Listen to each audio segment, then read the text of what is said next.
Cette vidéo est sponsorisée par Nvidia. Découvrez en description comment aller plus loin avec l'IA, plus vite avec RTX.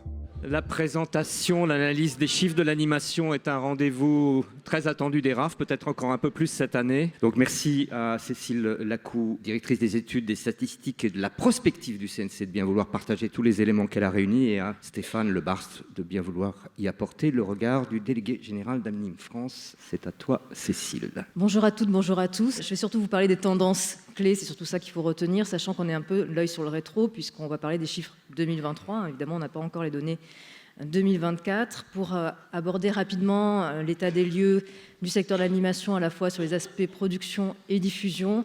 On va commencer par le secteur de l'animation audiovisuelle avant de voir l'animation cinématographique. Et puis je dirai un mot sur le positionnement de la France sur la scène internationale. Alors, si on regarde tout d'abord ce qui s'est passé côté animation audiovisuelle, on va voir que la filière française, elle a bien résisté dans un contexte qui est quand même difficile au niveau mondial. C'est ce que l'on voit ici. Alors, si vous regardez surtout à votre gauche, la courbe en bleu, c'est le nombre de commandes de programmes d'animation en Amérique du Nord. Et en fait, il y a eu une véritable contraction du marché nord-américain. Le nombre de commandes au premier trimestre 2024, il a chuté de près de 70% par rapport à 2 ans auparavant. Donc, effectivement, on voit très nettement sur la courbe en bleu. En revanche, en Europe de l'Ouest, ça s'est plutôt maintenu, le nombre de commandes. Et en Asie, c'est la courbe en vert. Ça se maintient toujours à un haut niveau, porté par le Japon, qui, lui, ne connaît pas la crise, au contraire, puisqu'ils ont des tensions sur le recrutement. Donc, par contre, contraction du marché nord-américain, qui est surtout le fait des plateformes de vidéo à la demande, Netflix, Disney notamment. Ça, on le verra plus tard, mais vous le voyez sur la courbe en orange, qui effectivement ont quand même beaucoup réduit leurs commandes de programmes d'animation, là où côté diffuseur linéaire, cela se maintient un petit peu mieux. Donc un contexte plutôt morose, même plus que morose, mais côté français, vous le voyez ici sur la production d'animation qui est aidée par le CNC, donc la production déléguée, on a eu un rebond du volume aidé en 2023, un rebond de plus de 25% par rapport à 2022. Alors vous le savez, l'animation, elle obéit à des cycles de production longs, 2-3 ans. Donc régulièrement, nous avons des hauts et des bas, des cycles hauts et des cycles bas dans les volumes qui sont aidés par le CNC. 2022 était un cycle bas particulièrement prononcé pour tout un tas de raisons. On avait eu un certain nombre de séries courtes et moins de formats de 23-26 minutes, ce qui évidemment s'était retranscrit en volume horaire plus faible. On avait aussi eu un effet lié à la signature de l'accord, à l'attente de la signature de l'accord entre TF1 et les producteurs qui a été signé en janvier 2023, on le verra juste après, qui fait qu'on avait moins de projets déposés pour la chaîne TF1 en 2022. Donc net rebond en 2023, 278 heures, c'est un petit peu encore en dessous de la moyenne des 10 dernières années, on est plutôt autour de 300 heures, mais c'est en tout cas bien mieux que 2022. Et en termes de devis, vous le voyez, ces programmes représentent 238 millions d'euros d'investissement. Donc là aussi, c'est une très forte progression par rapport à 2022 de 30%. Et on revient au niveau de 2019, alors qu'on n'a pas le même volume horaire, on a un petit peu moins d'heures. Donc autrement dit, on a un coût horaire qui a augmenté également par rapport à 2019, qui en fait poursuit la progression du coût horaire qu'on observe déjà depuis une dizaine d'années et qui est, vous le voyez, de 25%. Donc le coût horaire des programmes d'animation, il a augmenté de 25% en 10 ans. Plus que l'inflation, donc il y a évidemment ces 2 dernières années des effets inflationnistes, mais sur 10 ans, c'est aussi le fait que l'animation française, elle est montée en qualité et elle est montée en gamme, et ça explique aussi les coûts plus élevés. Donc le financement de l'animation audiovisuelle, il est aussi un peu atypique par rapport à l'ensemble de la production aidée par le CNC, production audiovisuelle. Donc vous voyez, tous genres confondus, les diffuseurs, normalement, ils assurent plus de la moitié des financements. Pour l'animation audiovisuelle, c'est 22%. C'est une part beaucoup plus restreinte, donc qui est assurée par les diffuseurs français. Et en revanche, ce qui va être plus important, ce sont les apports étrangers qui représentent près du quart des financements pour l'animation, c'est à peine 6%, tout genre audiovisuel confondu. Et effectivement, l'animation, elle se finance beaucoup avec des partenaires étrangers. 85% des heures d'animation sont des coproductions internationales. C'est à peu près la moitié pour la fiction. Donc, on est sur un type de programme qui est très internationalisé et qui a beaucoup recours aux investissements étrangers. L'autre particularité aussi, c'est la part couverte par les aides du CNC, qui est plus importante pour l'animation, 18% contre 12,6% toujours confondus. Là aussi, cela montre également le soutien renforcé du CNC pour l'animation. Donc évidemment, l'animation, enfin la production déléguée d'animation, même si les diffuseurs français ne représentent que 22% des financements, ça reste des programmes qui sont commandés par les diffuseurs français. Et donc vous le voyez ici, je parlais de hausse des devis, elle suit évidemment aussi la hausse des investissements des diffuseurs. Les principaux diffuseurs d'animation qui sont France Télévisions, TF1 et M6. France Télévisions en tête, c'est le premier commanditaire d'animation en 2023 avec près de 30 millions d'euros, donc c'est une progression de 34% sur un an. TF1, on voit bien qu'en 2022, on avait une année un peu atypique, où il y avait à peine 3 millions d'euros d'investissement, donc là on a évidemment un effet de rattrapage en 2023 avec 8 millions d'euros investis, suivi donc d'M6 également en hausse à 7,5 millions d'euros, et ensuite Canal+, en très léger recul par rapport à 2022. Et puis loin derrière, Disney, Arte, mais vraiment les 4 principaux groupes qui commandent et qui financent de l'animation déléguée sont France Télévisions, TF1, M6 et Canal+. Alors, au 1er janvier 2023, nous avons ouvert le fonds de soutien audiovisuel aux œuvres qui sont destinées aux chaînes de télévision étrangères et aux plateformes de vidéo à la demande étrangères, les SMAD.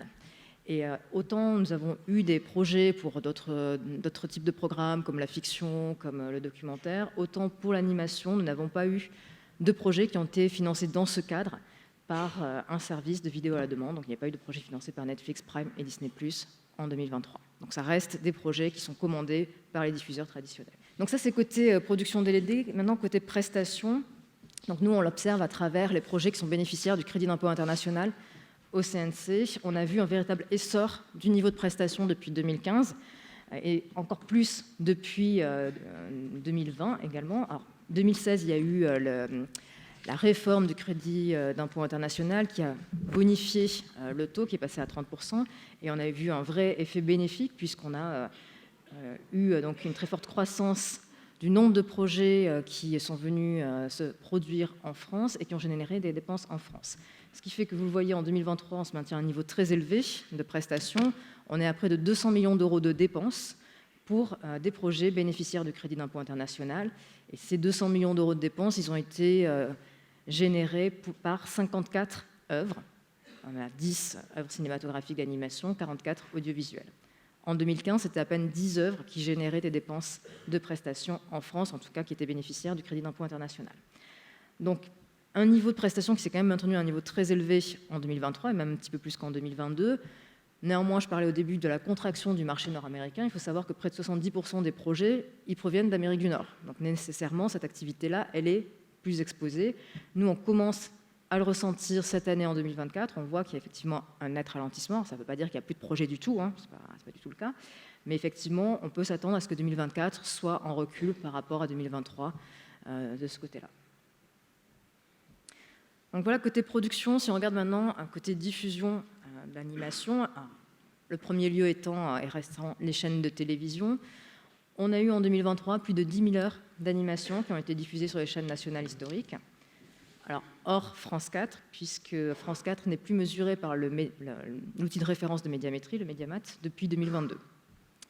Donc 10 331 heures très exactement, c'est stable par rapport à 2022, c'est en recul néanmoins de 10% par rapport à 2019. Pourquoi ? Parce qu'il y a moins d'heures d'animation diffusées sur les chaînes de la TNT, donc ça veut dire que sur les chaînes historiques, TF1, M6, etc., on reste à un niveau stable.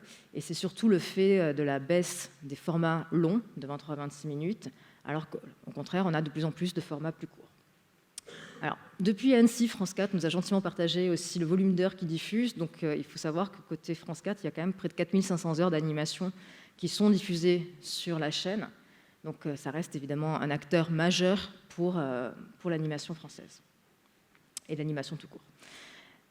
Si on regarde maintenant le nombre de nouveautés qui ont été lancées à la télévision, alors ça c'est une analyse du CNC, pour le coup on regarde les lancements de nouveaux programmes français sur toutes les chaînes, France 4 y compris, on s'aperçoit qu'en 2023 on a eu un peu moins de nouveautés que d'habitude. D'habitude on a 15, 20 nouvelles séries d'animation, alors pas nouvelles saisons mais bien nouvelles séries, nouvelles licences qui sont diffusées. On a eu 9 donc en 2023, donc moins, et surtout on a eu beaucoup plus d'adaptations que de création originale, alors que d'habitude on est plutôt moitié-moitié. Donc le sentiment que ça donne, et qu'évidemment il faudra voir si cela se confirme en 2024, c'est peut-être un peu moins de prise de risque ici, avec plus des nouvelles saisons que des nouveautés, des nouvelles licences. On va voir effectivement si ça se confirme. Et évidemment, ce sont en très grande majorité, même s'il y a quelques exceptions, des programmes qui sont destinés à un public enfant. Et c'est ce que l'on retrouve lorsqu'on regarde la consommation de l'animation à la télévision. Ça représente 1,4% de la consommation de télé des Français. Par contre, évidemment, chez les enfants de 4-14 ans, c'est beaucoup plus important. Ça représente 15% de leur consommation de télé. Et encore plus chez les tout petits, les 4-10 ans, c'est 18%. On a beaucoup de programmes preschool également. 18% de la consommation des 4-10 ans, là, c'est évidemment en recul par rapport à 2019, où ça représentait 22% de leur consommation de télé. Évidemment, vous le savez, les usages, ils changent. La consommation de télé, elle est à la baisse en général. C'est encore plus vrai chez les publics jeunes et chez les enfants qui vont de plus en plus regarder les programmes audiovisuels en replay à la demande sur YouTube et autres. Et c'est encore plus vrai pour l'animation. Néanmoins, à la télévision, ça reste quand même une part importante de ce qui est regardé à la télévision. Il y a encore des rendez-vous et des carrefours d'audience importants. Et vous le voyez ici, Gulli reste de loin la première chaîne regardée par les enfants, les 4-14 ans, avec 64% du temps passé à regarder l'animation à la télévision, devant TF1 18% et France 5 7%. Ici, je rappelle, nous n'avons pas France 4, tant ce sont des données de médiamétrie. Si on avait France 4, en fait, France 4 se positionnerait très certainement deuxième. Et vous le voyez ici aussi, la large part consacrée à des programmes français, puisque c'est 46% de leur consommation qui se porte sur des programmes d'animation français. Idem, si on avait France 4, on serait plutôt au-delà des 50%, on était à 56% en 2021. Et là aussi, France 4 nous a partagé les top 10 de leurs audiences sur les différentes tranches horaires. On a une majorité, 5-6 programmes français, généralement dans ces top 10. Donc le top 5 hors France 4 de l'année dernière, vous le voyez ici, on a 3 programmes français. On retrouve Miraculous, dont le succès ne se dément pas. On a Boy Girl, etc. en 4e et Gus le Chevalier Minus en 5e sur TF1. Et puis 2 programmes anglo-saxons, La Patte Patrouille, alors là aussi une franchise bien installée, et Top Wing, Toutes ailes dehors. Donc je le disais, la consommation des enfants, elle se déplace vers le non linéaire. Sur les plateformes des chaînes de télévision comme justement l'espace Oku sur France.tv ou sur TF1+, etc. Elle se déplace aussi sur les services de SVOD, vidéo à la demande par abonnement. Et ce qu'on constate de ce côté-là, c'est une offre qui est toujours croissante, donc une offre d'animation qui est quand même conséquente sur ces plateformes. Médiamétrie recense près de 115 000 épisodes d'animation en avril 2024, sachant qu'ils ont intégré cette année Crunchyroll, qui est évidemment une plateforme spécialisée sur l'animation japonaise en particulier, et qui a plus de 26 000 épisodes d'animation, et qui passe du coup devant Netflix et Prime, qui ont quand même un catalogue très large, plus de 17 000 épisodes d'animation pour chacune des 2 plateformes. Et vous le voyez, globalement, on a une croissance, qui s'est un petit peu tassée sur les dernières années, du volume d'animation proposé sur ces plateformes. On a également une croissance côté ADN, côté Disney+, vous le voyez, et d'autres plateformes qui sont apparues et qui proposent aussi de l'animation, le Pass Warner, Paramount+, aussi, puisque Paramount Plus a également les programmes de Nickelodeon. Alors côté SVOD, en revanche, si on regarde les programmes qui sont les plus regardés, ici on est sur la consommation des 15 ans et plus seulement, puisque Médiamétrie ne mesure pas la consommation des enfants. Et comme je le disais, l'animation audiovisuelle française elle est quand même très tournée toujours vers les enfants. Et donc lorsqu'on regarde la consommation des 15 ans et plus, on ne voit pas de programmes français, on voit surtout des programmes américains et des programmes japonais, avec des programmes que vous connaissez tous comme les Simpsons, Family Guy côté américain, et puis pas mal d'animés et de mangas côté japonais. C'est le visionnage en France, bien sûr. On est toujours sur le marché français ici. Donc ça, c'est côté animation audiovisuelle. On voit quand même que la filière globalement résiste bien, même si effectivement le contexte est difficile à la fois de par la contraction du marché américain et la transformation des usages. Côté animation cinématographique, en revanche, on va voir qu'on a plutôt une belle dynamique. Alors évidemment, on n'est pas du tout sur la même échelle, on est sur un plus petit marché. On a un petit volume de films d'animation qui sont agréés chaque année par le CNC, mais depuis 2019, on atteint systématiquement le seuil des 10 productions d'animation agréées. On avait battu un record en 2022 avec 13 productions d'animation agréées. Ce record a été largement battu à nouveau en 2023 puisqu'on a eu 18 films d'animation, ce qui était du jamais vu. Ça paraît peu, mais c'est beaucoup plus que les années précédentes. 18 films d'animation agréés, dont 12 films d'initiative française, donc qui ont un financement 100% ou majoritairement français. Là, c'est le double par rapport à 2022. Alors, ce qui caractérise l'animation cinématographique française, c'est sa très grande diversité déjà dans les publics, dans les récits, dans les techniques d'animation. On a aussi bien de la 2D comme Marcel et Monsieur Pagnol, que de la 3D comme Falcon Express, que du papier découpé, c'est Secret des Mésanges. Certaines années, on a du stop motion. Donc, tout ça montre l'excellence aussi de la filière française. On a aussi bien des créations originales que des adaptations. Et du coup, on a des propositions avec des devis qui sont en réalité très variables. On peut avoir des très gros budgets. Là, on a eu 3 qui ont eu un budget supérieur à 10 millions d'euros. On a aussi des petits budgets, comme par exemple le film Sex and the City, l'adaptation de la série, de la BD, qui est à 2,8 millions d'euros. Ce qu'on constate également, c'est que parmi ces productions-là, nombreuses sont celles qui sont sélectionnées en festival. On en a eu 5 productions françaises qui ont été sélectionnées, par exemple, à Cannes, dans différentes compétitions. Si je vous l'ai redit, on a eu La plus précieuse des marchandises, Angelo dans la forêt mystérieuse, Sex and the City, puis on a eu 2 films coproductions minoritaires, Flo et Sauvage. Et donc régulièrement, ces films, ils font partie des sélections des plus grands festivals. Et à nouveau, ça montre toute la diversité de la création française d'animation. Alors, grande variabilité des devis, néanmoins, globalement, quand même, l'animation cinématographique, elle est plutôt coûteuse. Si on regarde sur les 10 dernières années, le coût moyen d'un film d'animation, c'est à peu près 10 millions d'euros. C'est 2 fois plus qu'un film de fiction. Globalement, on est quand même sur des devis, sur des coûts beaucoup plus élevés. Ici, on est sur les coûts définitifs. Et l'autre particularité côté animation, c'est que généralement, les coûts définitifs sont supérieurs aux devis. En moyenne, ils sont supérieurs de 7%, ce qui veut dire que, ce n'est pas évidemment tout le temps le cas, mais c'est souvent le cas. Il y a des dépassements de budget, alors que lorsqu'on regarde sur l'ensemble de la production française cinématographique, on est plutôt sur des coûts définitifs qui sont inférieurs aux devis, parce que dans les devis, on a une marge d'imprévu et que normalement, on est plutôt sur des coûts à la fin qui sont un petit peu inférieurs. Également, autre spécificité de l'animation, c'est l'importance des frais techniques, des coûts techniques, alors ce qui inclut la sous-traitance, qui représente plus du tiers des dépenses des films d'animation, alors que c'est 12% pour les films de fiction. Côté financement, on va retrouver un petit peu les mêmes caractéristiques que pour l'animation audiovisuelle, à savoir l'importance notamment des apports étrangers. Là encore, une grande majorité des productions d'animation cinématographique françaises, ce sont des coproductions. On a 70% sur les 20 dernières années des films qui sont des coproductions, donc beaucoup plus que la moyenne. Et donc vous le voyez ici, les apports étrangers sont particulièrement importants. On a 17% d'apports étrangers. Si on y rajoute la part des MG sur les territoires étrangers, on est à une valeur de l'étranger de 25%, 26%, contre 15% sur l'ensemble de la production cinématographique française.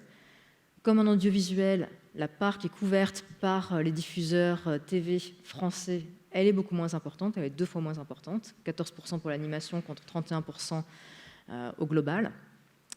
Et par contre, vous le voyez, la part couverte par les producteurs français sur l'animation cinématographique, elle est beaucoup plus importante. C'est même la première source de financement, puisque c'est 24% des financements pour l'animation cinématographique, contre 15% pour la production cinématographique française au global. En revanche, la part des aides publiques et régionales, elle est équivalente, 23% pour l'animation, 23% pour tous les films. Alors évidemment, je disais, les films d'animation, ils sont globalement 2 fois plus chers.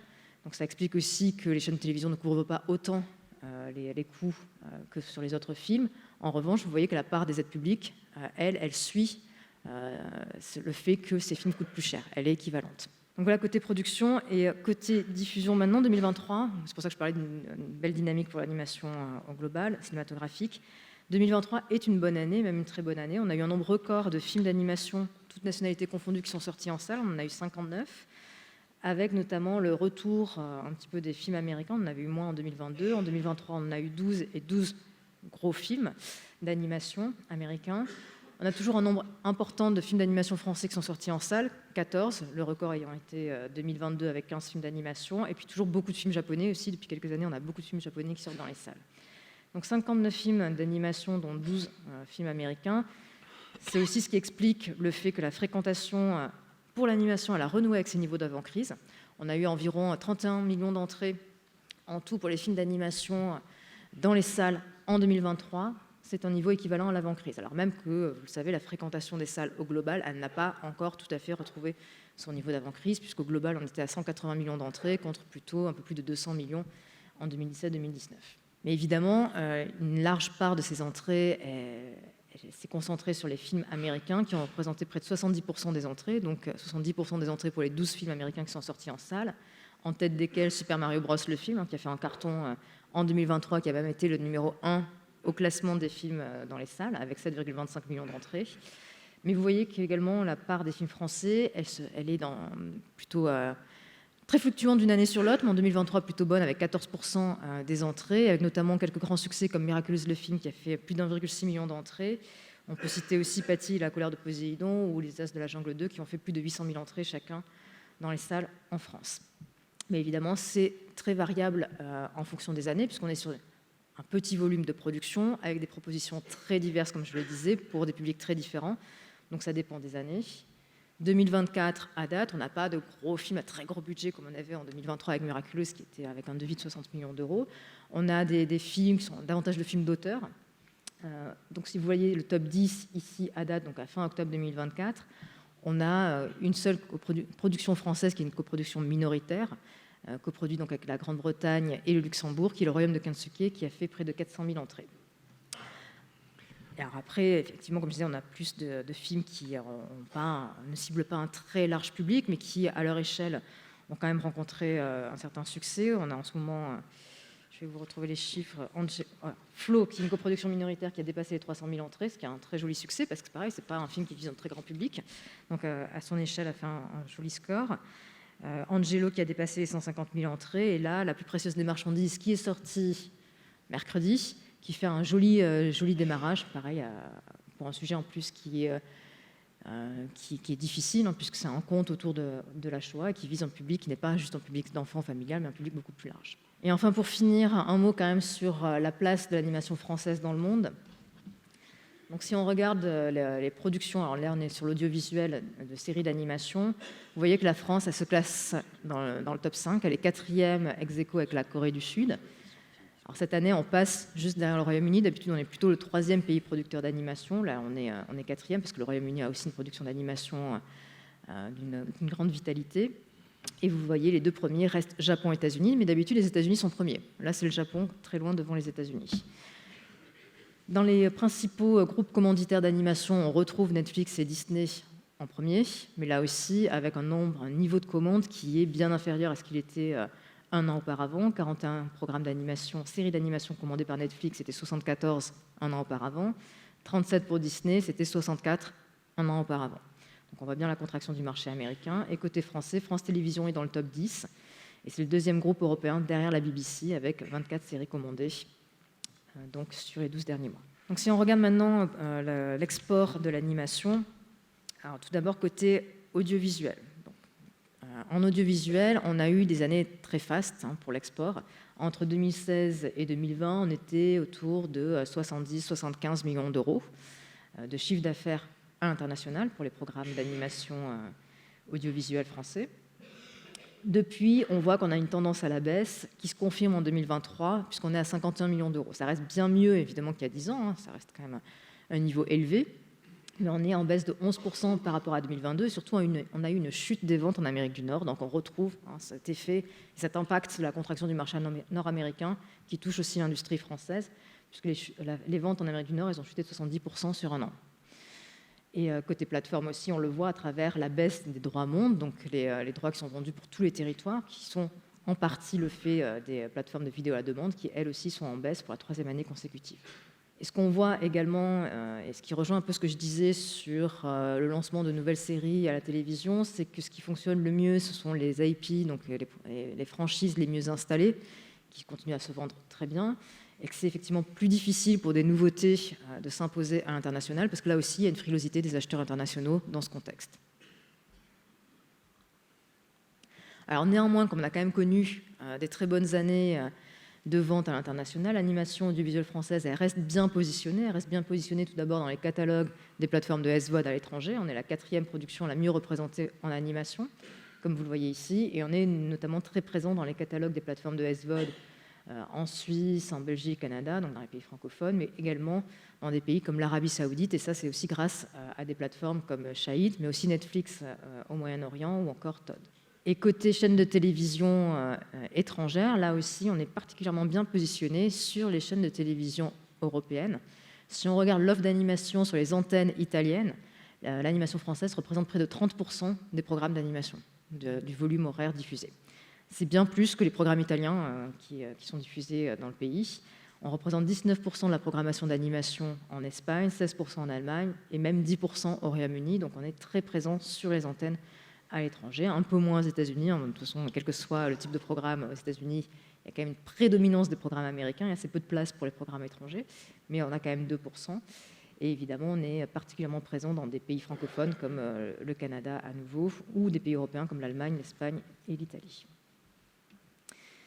Et pour finir là-dessus, sur l'export côté animation cinématographique, donc on a vu l'animation cinématographique qui avait connu une très belle année en France en 2023 dans les salles. Elle a connu aussi une très belle année dans les salles à l'étranger, avec près de 12 millions d'entrées donc dans les salles étrangères.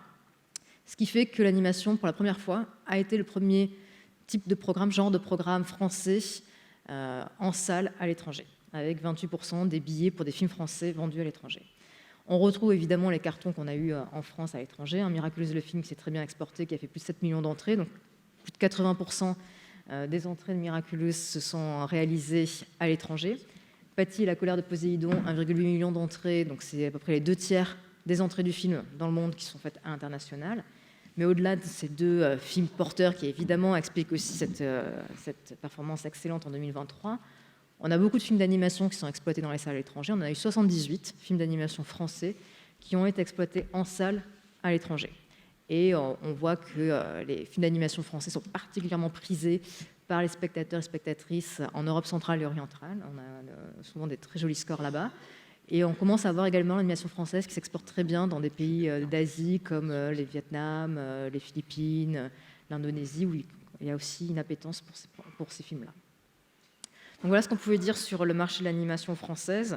Alors je ne vous fais pas toutes les conclusions, mais en gros, ce que vous pouvez retenir, c'est qu'en audiovisuel, on a effectivement un contexte international et surtout nord-américain qui est difficile, qui évidemment impacte surtout l'activité, va commencer à impacter l'activité de prestation, même si 2023, ça ne se voit pas parce qu'on est encore à un niveau très élevé de prestations, mais on a des signes de ralentissement pour 2024. Dans ce contexte-là, la filière française, elle résiste bien. Pourquoi ? Parce qu'on a une production déléguée d'animation qui résiste et qui est à un niveau encore important en 2023, qui a bien rebondi par rapport à 2022, aussi en lien avec les obligations d'investissement évidemment des diffuseurs français. Et donc on voit qu'on a une filière qui quand même résiste. Côté cinéma, à l'inverse, on est sur un petit marché, mais un marché qui est plutôt...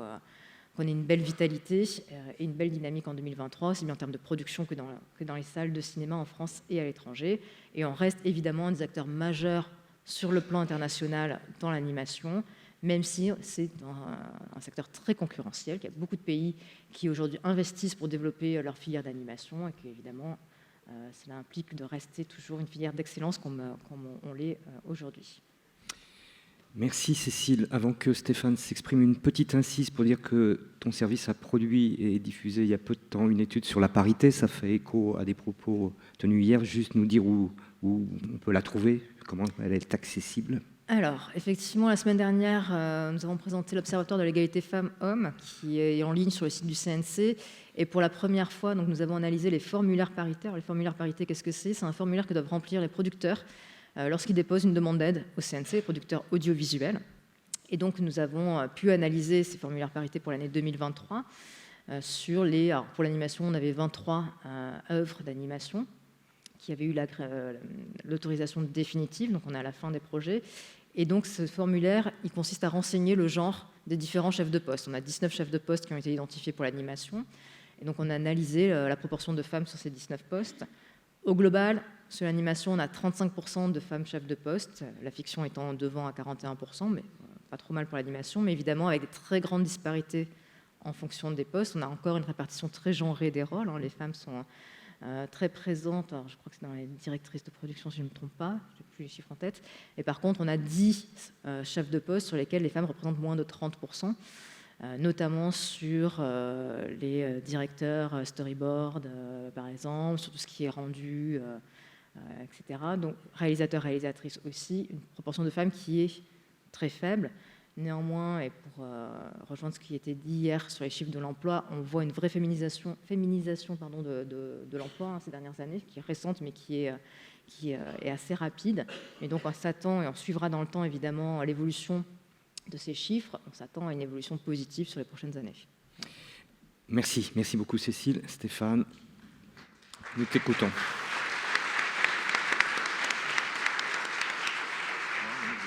Bonjour à toutes et à tous. J'espère que vous avez bien récupéré de la soirée au Hall. C'est pas facile. Non, je vais pas le passer finalement. Merci. C'est pas facile de prendre la parole le vendredi matin, en fait. Hein, c'est mieux. Mais si. Je comprends pourquoi certains fuyaient le vendredi matin. Non, plus sérieusement, l'année dernière, j'avais dit que l'hiver arrivait dans le secteur de l'animation. Malheureusement, les chiffres de l'emploi qu'on a pu rendre publics hier avec Audience montrent que ce marché de l'emploi est en train de décélérer et ça traduit bien évidemment une décélération qui va s'accélérer et qui s'accélère en 2024, comme le montrent les premiers chiffres avancés. Qui sera pleinement perceptible donc en 24 et qui sera encore là en 25 très fortement compte tenu de l'effet d'inertie du secteur. Il y avait une remarque hier dans la salle qui, je ne sais plus de qui disait mais qu'est-ce qui a merdé quoi, en gros. En fait, Cécile l'a assez bien montré dans ses chiffres. Cécile, si tu peux remettre la slide sur la deuxième ou la troisième là, sur les commandes nord-américaines. Il faut bien comprendre que le marché de l'animation, déjà pour aujourd'hui, comment se répartit l'activité en France. On a 3 pans qui soutiennent l'activité.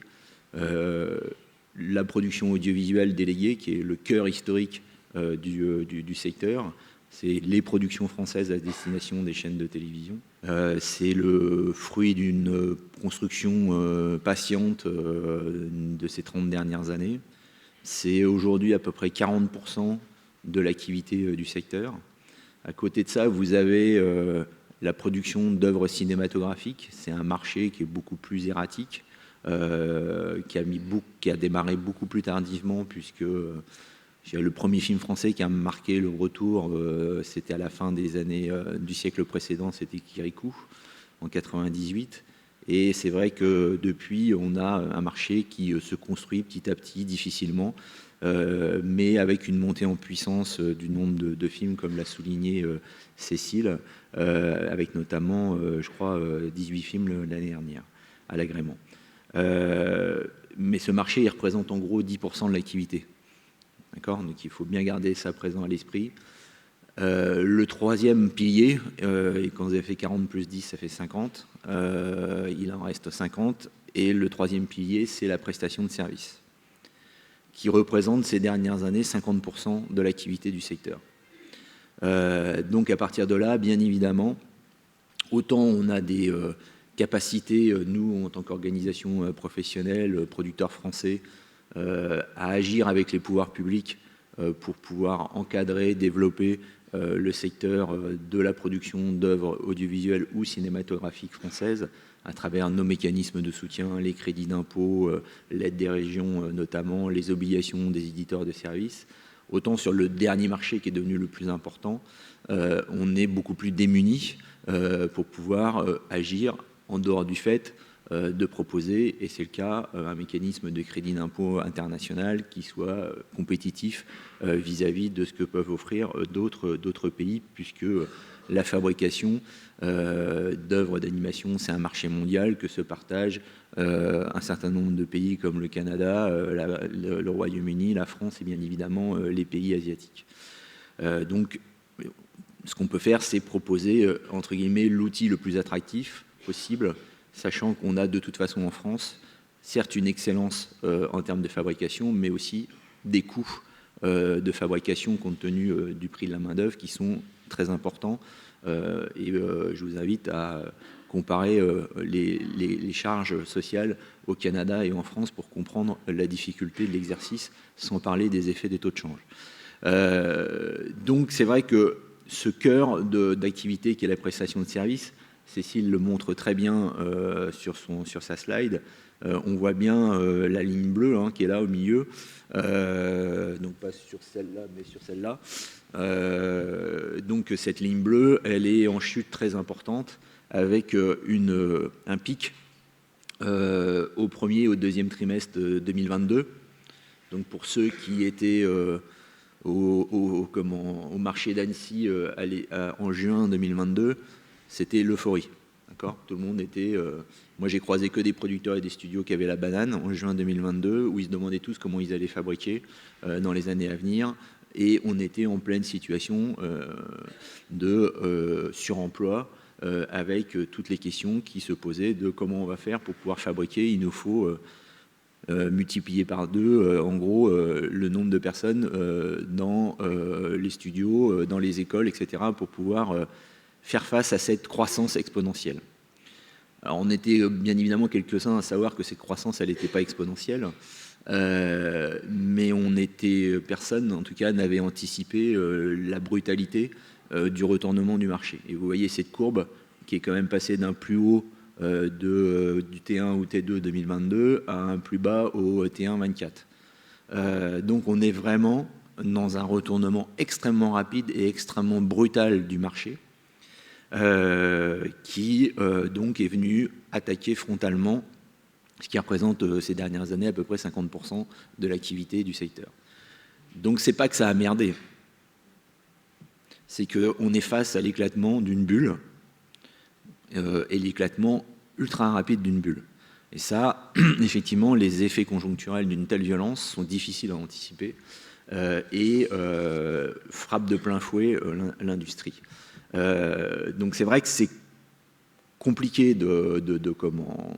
d'agir sur ce segment du marché international. On le subit plus qu'on ne peut agir dessus. Et on le subit notamment sur le marché de la prestation, comme je viens de l'expliquer, mais on le subit aussi sur un autre plan qui est celui du financement de nos œuvres. Le financement de nos œuvres, aussi bien au niveau audiovisuel qu'au niveau cinématographique, il est marqué en fait par 2 phénomènes que Cécile a soulignés. C'est premièrement une part de financement international qui est importante, qui est la plus importante dans le paysage de la production audiovisuelle et cinématographique française. Ça n'a rien à voir avec le cinéma, le reste du cinéma ou le reste de l'audiovisuel. Donc une proportion de financement étranger important et aussi une part de risque du producteur, ce qu'on appelle la fameuse part producteur, qui a l'air sympathique comme ça, qui globalement, on se dit putain, les producteurs, ils apportent 1/4 du financement de leurs œuvres, etc. Mais c'est pas de l'apport, c'est du risque. C'est du risque qui est couvert par les ventes qui vont s'écouler au fur et à mesure de la production de l'œuvre et ultérieurement sur les catalogues qui seront en aval, les ventes qui seront faites sur le marché international. Et donc quand vous vous traballez avec une part de risque qui augmente en plus ces dernières années, ce qui montre bien les tensions financières du secteur, et donc une part qui a atteint 25%, vous êtes en risque excessivement important. Et les producteurs poussent depuis un moment un certain nombre de risques. Et quand vous avez un marché international qui, là aussi, se retourne, et Cécile, je veux bien que tu mettes la slide sur si tu veux, sur le financement international de l'anime française, les ventes. Un des moteurs extrêmement importants de la production audiovisuelle, c'est bien évidemment le financement international.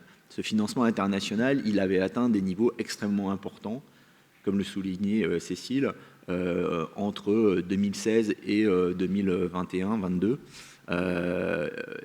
et 2021 essentiellement, et on était monté au plus haut quand on additionne aux ventes qui sont là, les préventes, qui sont l'autre élément important, bien évidemment, c'est tout ça qui donne la puissance de l'industrie à l'international. On était monté au plus haut en 2021 à 125 millions d'euros qui étaient apportés aux prods françaises. En 2023, quand on additionne les préventes à hauteur de 20 millions et les ventes qui sont là à hauteur de 51 millions, on est grosso modo à 75 millions. 125, 75, en l'espace de 2 ans. Donc ça veut dire qu'il y a un décrochage, là aussi, d'une violence extrêmement importante du financement international de l'animation audiovisuelle française. Et à partir du moment où il y a ce décrochage, le risque qu'on a constaté, que j'évoquais tout à l'heure à travers la part producteur, il devient un méga risque. Il devient déraisonnable. Ce qui explique aujourd'hui les difficultés d'un certain nombre de studios, comme vous avez pu le lire dans la presse. Donc on est face à un mouvement qui est extrêmement brutal, qui met en danger les producteurs. Et bien évidemment, là aussi, on retrouve le marché nord-américain, comme le soulignait Cécile. Je veux dire, je crois que c'est moins 70% le chiffre que tu as cité, des ventes ou préventes qui sont faites par les producteurs français sur le marché nord-américain. Donc, pourquoi le marché s'est retourné? Le marché s'est retourné globalement, essentiellement sous l'effet des plateformes qui globalement se sont multipliées à la fin juste avant la pandémie. Vous aviez l'acteur historique Netflix qui est arrivé en France, je crois, en 2013. Vous avez ensuite toutes les autres plateformes qui se sont bien évidemment développées, Disney+, Paramount, HBO, enfin Max, Apple TV+, etc. Puis tout un tas de plateformes spécialisées. Pendant, grosso modo, jusqu'à l'automne 2022, toutes ces plateformes étaient dans une stratégie de conquête d'abonnés. Conquête d'abonnés, ça veut dire donc des investissements, et notamment des investissements faramineux dans les programmes. Et donc c'est cette bulle qui a été créée à ce moment-là par l'arrivée des plateformes qui ont injecté énormément d'argent dans le système et qui ont, pour pouvoir courir après Netflix, qui avait quand même pas mal de longueur d'avance, ont tous surinvesti en programme. Et donc il y a eu une bulle de programmes qui s'est créée à l'échelle mondiale. C'est pas simplement un phénomène français, c'est une bulle à l'échelle internationale, dans la fiction, dans l'animation. Cette bulle, c'est celle-là qui a éclaté. Pourquoi elle a éclaté? Parce que globalement, à l'automne 2022, Wall Street a sifflé la fin de la partie, l'argent est devenu beaucoup plus cher, et ces investissements qui étaient financés par de la dette, globalement, le marché a dit maintenant, vos activités où vous montez jusqu'au ciel, en endettement, va falloir trouver de la rentabilité. Et l'illustration de ce rappel à l'ordre de la bourse, c'est le retour de Bob Iger chez Disney, qui était parti en retraite, qui joue au golf, etc., puis qu'on a rappelé en catastrophe pour redresser Disney et notamment pour remettre à l'endroit l'activité de streaming de Disney qui commençait à avoir des déficits faramineux. Bob Iger, il a fait une stratégie assez simple, globalement, et il a réussi, puisque là, il va pouvoir repartir à la fin de l'année sur les golfs. Il a formidablement réussi, puisque pour l'année 2023-24 de Disney, qui est un exercice décalé parce qu'il clôture à fin septembre, l'activité de streaming est revenue profitable. Donc comment il a fait? Un peu comme tous les autres, c'est-à-dire qu'il a bien évidemment essayé de développer la base d'abonnés, ça c'est le premier sujet, plus vous avez d'abonnés, plus vous avez de chiffre d'affaires. Augmentation des prix, vous le voyez sur toutes les plateformes, elles coûtent toutes de plus en plus cher, vous rajoutez 1 euro, 2 euros, etc. Les comptes, là, grosso modo, vous pouvez plus filer vos codes à votre copain ou à votre petit frère, vous êtes obligé maintenant d'être abonné. Donc l'augmentation de la base d'abonnés, le chiffre d'affaires, etc. Et surtout, la coupe dans les investissements. Coupe dans les investissements de programme pour pouvoir revenir à l'équilibre. Et donc, c'est pour ça que cette bulle a éclaté. Cette bulle, elle éclate aussi dans un contexte, il faut bien le comprendre, et ça a été souligné aussi par Cécile, d'évolution profonde des audiences pour l'animation, qui vise plus particulièrement les enfants. Globalement, on a un paysage qui est aujourd'hui historiquement qui repose sur la télévision hertzienne, nos grands acteurs historiques, et qui s'est déplacé de plus en plus vers de la consommation délinéarisée. Donc tous nos éditeurs historiques, ils tentent effectivement de développer leur propre plateforme, Oku, TF1+, etc., Gullimax, bon, avec succès. Hein, c'est des plateformes qui ont pris une place importante dans le paysage, mais ils ont en face d'eux des gens qui s'appellent bien évidemment les plateformes américaines, Netflix, Disney+, etc., qui viennent s'ajouter à la concurrence historique des chaînes câbles et satellites nord-américaines. Donc maintenant, vous avez des plateformes nord-américaines qui sont, pour certaines d'entre elles, dans notre paysage réglementaire, et pour certaines d'autres, pas du tout dans notre paysage réglementaire, comme YouTube, qui est, comme le disait notre ami Samuel, et président d'Anime France, l'éléphant qui est dans la pièce dont personne ne parle jamais, puisqu'il échappe à toute réglementation. Et donc on a des déplacements d'audience vers ces acteurs-là. Et qui des déplacements d'audience dit aussi déplacements publicitaires, bien évidemment, puisque les annonceurs suivent l'audience. Déplacements publicitaires, en plus dans des environnements qui sont pas du tout réglementés, comme c'est le cas sur nos acteurs historiques, qui ne peuvent pas diffuser maintenant, enfin on leur a pas dit qu'ils ne pouvaient pas, mais les annonceurs publicitaires ont déserté les écrans publicitaires enfants. On ne peut pas diffuser une marque de jouets 5 minutes avant, 5 minutes après la diffusion du programme d'animation, etc. Sur YouTube, globalement, tout ça n'existe pas, on fait ce qu'on veut. Donc, il y a une asymétrie réglementaire qui pénalise énormément nos acteurs. Donc, tout ça fait que ces acteurs captent une part de plus en plus importante de la recette publicitaire qui disparaît chez nos acteurs historiques, qui se retrouvent donc dans des situations où l'activité d'animation, proposer de l'animation, diffuser de l'animation, rentabiliser l'animation devient une équation de plus en plus complexe.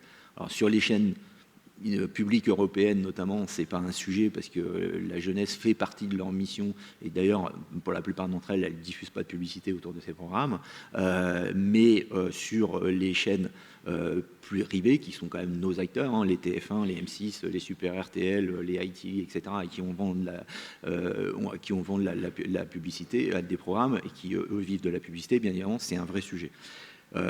Donc on est c'est pour ça aussi que ce marché se tend énormément, c'est qu'on est dans une situation, au-delà de l'éclatement de la bulle, d'évolutions structurelles qui sont profondes, qui sont importantes, qui mettent en difficulté nos acteurs historiques. Et à côté de ça, on a énormément de mal à attraper les nouveaux acteurs. Les nouveaux acteurs, ils sont en gros de deux natures, SVOD et YouTube. Les plateformes de SVOD, on a espéré les avoir attrapées, puisque globalement, on avait le décret de juin 2021, qui était le décret SMAD, qui transposait la directive SMA de 2018 en droit français, et qui permettait désormais de soumettre aux obligations de production les plateformes nord-américaines qui diffusent sur le territoire français, Netflix, Disney+, Prime Video et d'autres, Crunchyroll et d'autres. Force est de constater que malheureusement, et ces plateformes étaient censées venir financer la production française de fiction et de documentaire et d'animation. Et quand on regarde l'élément statistique qui a été donné par Cécile, on voit bien que, grosso modo, au fonds de soutien audiovisuel, les plateformes américaines en 2023, c'est 0. En 2022, c'est un projet. Karaté Mouton de chez Xilam. Donc en 2 ans, c'est quand même pas énorme et je ne suis pas sûr qu'il y en ait véritablement en 2024. Sophie pourra peut-être nous confirmer ou pas. Donc ça veut dire que la transposition de la directive SMA et le décret SMAD, eh ben, on avait cru pouvoir les attraper et on n'a pas réussi. Alors, on n'a pas réussi parce que, déjà, je l'ai déjà dit à plusieurs reprises ici, on n'a pas été aidé par l'ARCOM au moment où il a signé des conventions avec les acteurs nord-américains, puisqu'il a imposé une clause de diversité qui était censée aider l'animation et le documentaire à avoir un peu de commande de ces plateformes américaines. Il a dit aux acteurs américains, vous allez consacrer 5% de votre obligation audiovisuelle à de la production d'animation et de documentaire. Là où nous, on espérait 20%. Donc vous voyez, le gap, il est de 1 à 4.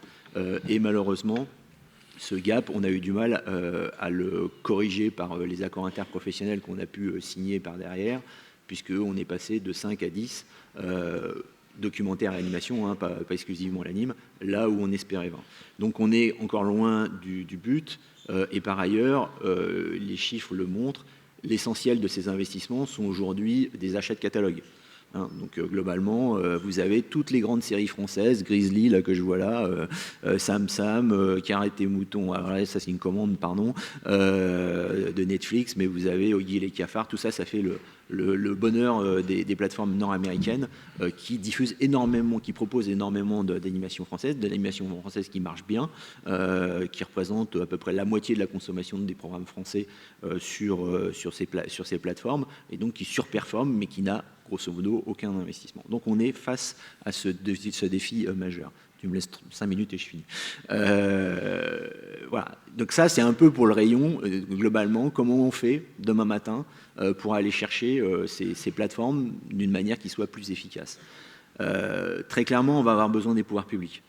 Ce décret SMAD, on demande à ce qu'il soit réouvert, de manière à ce que au moins cette clause de diversité ait plus de consistance, et qu'on ne laisse pas ça entre les mains de l'Arcom, qui est donc quelque part de la négociation interprofessionnelle, et qu'on ait, je dirais, une politique volontariste pour inscrire dans le dur des obligations d'animation, et notamment des obligations dans la production inédite, pour pouvoir avoir un véritable effet de levier sur ces acteurs nord-américains qui, encore une fois, prennent de l'audience, mais aujourd'hui ne contribuent pas à la production inédite française.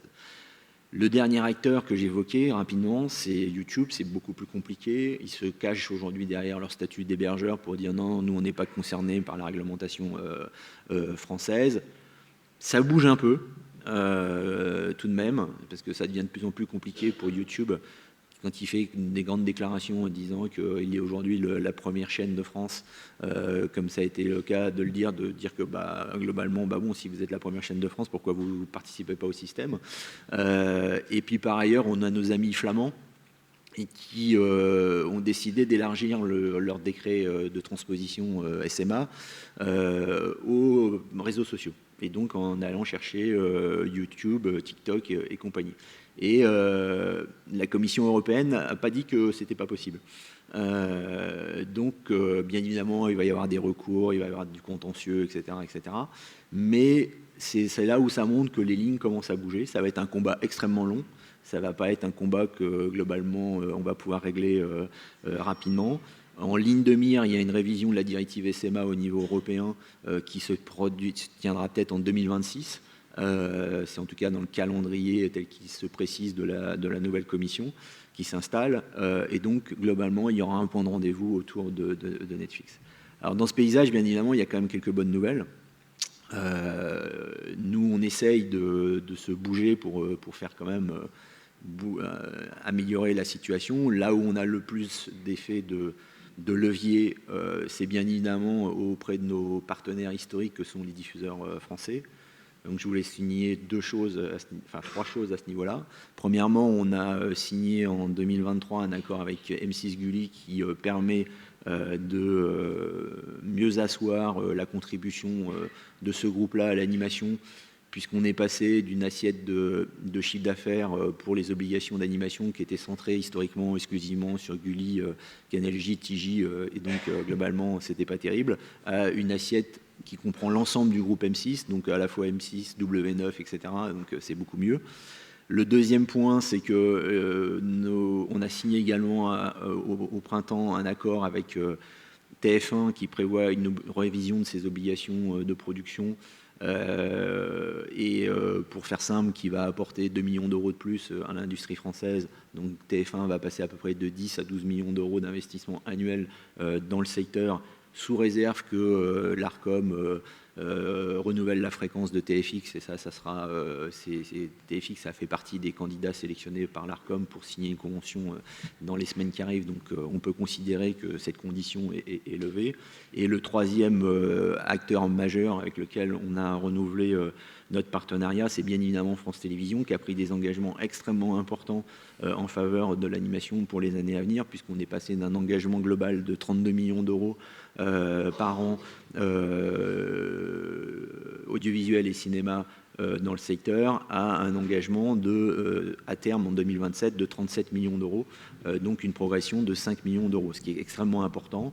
plus un engagement dans le matière de cinéma de financer, en gros, au moins 5 films par an, je crois, de mémoire, au lieu de 3 en moyenne jusqu'à maintenant. Donc c'est des éléments importants d'amélioration du dispositif.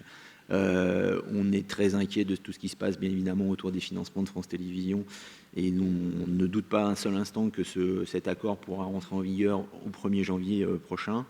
Et dans ce paysage-là général, bien évidemment, les pouvoirs publics, à travers le CNC et éventuellement les dispositifs de crédit d'impôt, peuvent aussi jouer un rôle pour nous aider à améliorer le dispositif aujourd'hui en France.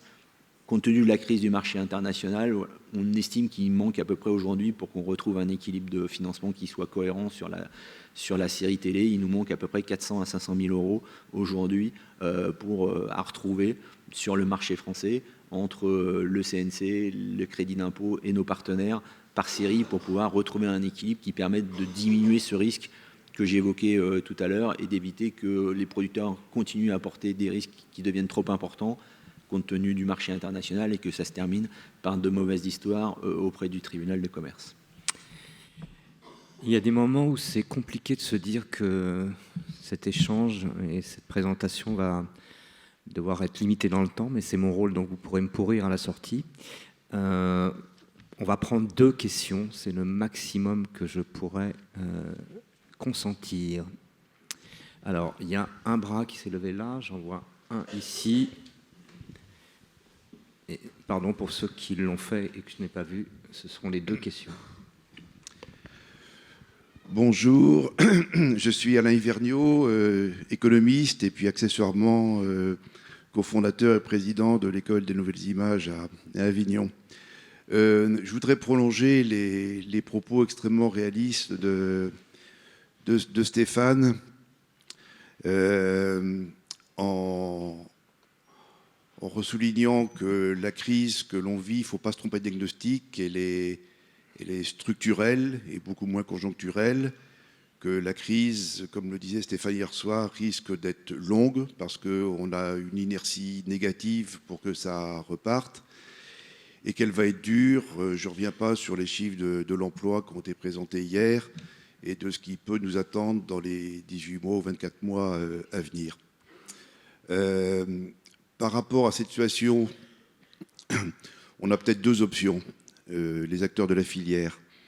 Soit chacun la joue solo pour essayer de survivre avec des stratégies que chacun mettra en place comme il le peut, ou comme on l'évoquait hier soir, on essaye de travailler collectif et vraiment ensemble.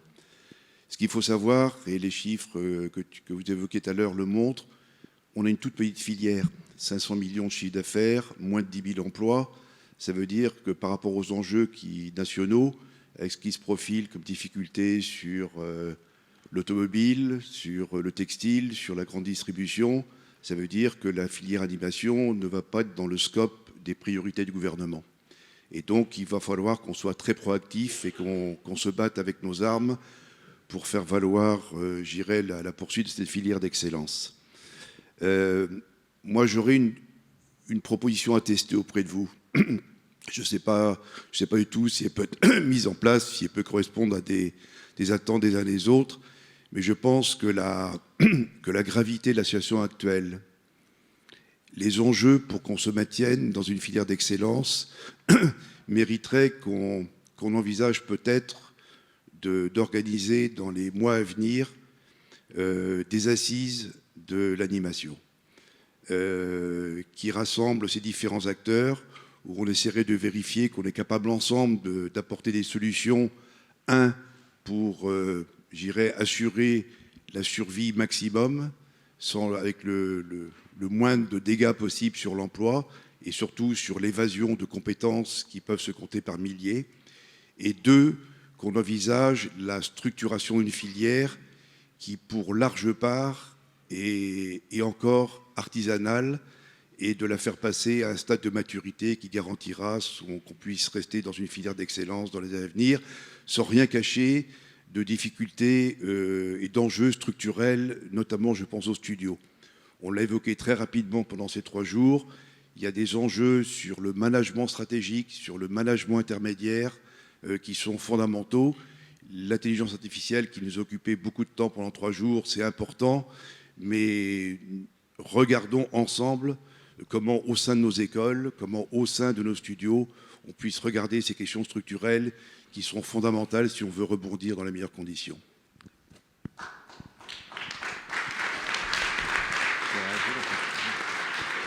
Très vite si tu dois le faire. Cette industrie, elle a trouvé son origine dans, si certains s'en souviennent peut-être, pour les plus vieux d'entre nous, dans le plan image de Jack Lang, qui avait été globalement début des années 80, vraiment le creuset de cette industrie, avec aussi celle des VFX et du jeu vidéo.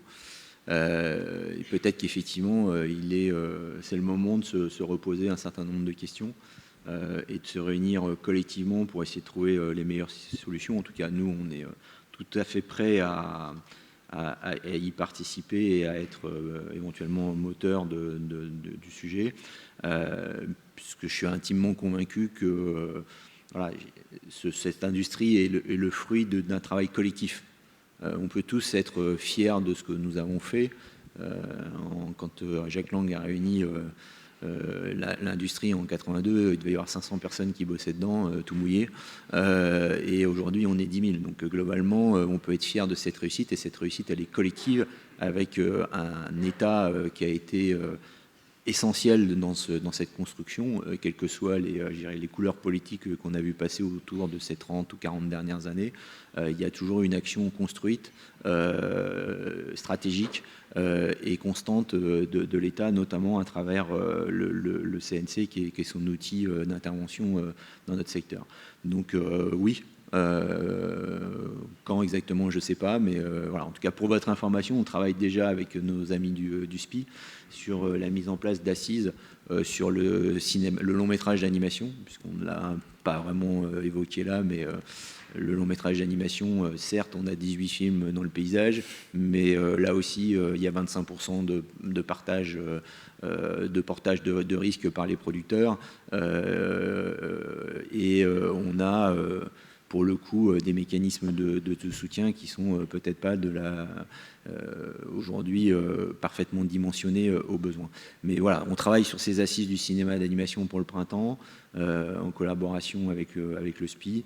Pourquoi pas élargir au-delà de cette question centrée sur le long pour embrasser l'ensemble des questions de l'animation, mais peut-être que ça doit se faire dans un autre moment. Enfin, en tout cas, nous, on est prêts du côté d'Anime France à travailler, bien évidemment, et je parle sous le contrôle de notre président Samuel Kaminka, qui est au premier rang, mais oui. Deuxième et dernière question.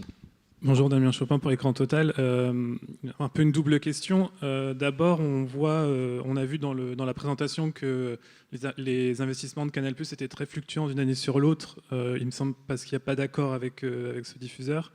Est-ce que c'est une priorité pour Anime France de signer un accord avec Canal, et est-ce que vous discutez actuellement avec le CNC peut-être pour des mesures d'aide exceptionnelles ou des nouveaux dispositifs pour un peu mieux digérer cette crise? Alors, je le disais tout à l'heure, le CNC est un partenaire essentiel pour l'industrie, et bien évidemment le dialogue avec le CNC est constant, et d'autant plus en ce moment dans une crise telle que nous le connaissons. Donc on regarde ensemble effectivement comment on peut essayer d'apporter quelques réponses à court et à plus moyen long terme, puisqu'il y a des mesures qui peuvent nous aider conjoncturellement, immédiatement, et puis après il y a des réflexions plus profondes sur nos mécanismes au regard des évolutions structurelles qu'on a. Donc oui, on discute bien évidemment avec le Centre, qui est encore une fois un partenaire essentiel dans le paysage et qui a toujours été présent pour accompagner l'industrie de l'animation. Concernant Canal, c'est effectivement aujourd'hui l'acteur qui est en matière de télévision hertzienne avec lequel l'industrie n'a pas d'accord interprofessionnel. C'est pas simplement l'animation, hein, c'est globalement l'ensemble du secteur audiovisuel. Donc voilà, c'est compliqué avec Canal. Pas que pour l'animation, mais voilà, il ne faut jamais désespérer. Voilà une conclusion qui laisse augurer des jours meilleurs peut-être. Merci infiniment à vous deux.